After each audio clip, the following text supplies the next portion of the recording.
Endilikda eksportga mo'ljallangan qishloq xo'jaligi mahsulotlari uchun fitosanitar sertifikat faqat mahsulot yetishtirilgan hududdan beriladi.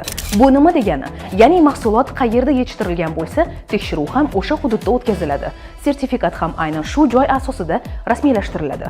Bu jarayon dala nazorati deb nomlangan avtomatlashtirilgan axborot tizimi orqali amalga oshiriladi. Unda mahsulot yetishtirilgan hudud, maydondagi mahsulot miqdori va mahsulot qayerga yetkazilishi aniq ko'rsatiladi.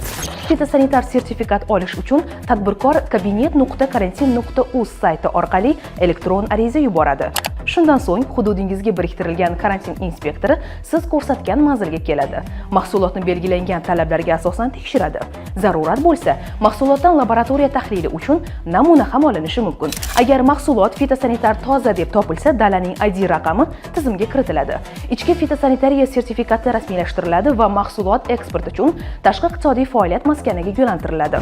Hurmatli tadbirkorlar, ichki fitosanitariya sertifikatni rasmiylashtirish uchun hududingizdagi karantin inspektoriga murojaat qiling yoki agro ko'makchi mobil ilovasidagi inspektorni chaqirish tugmasidan foydalaning.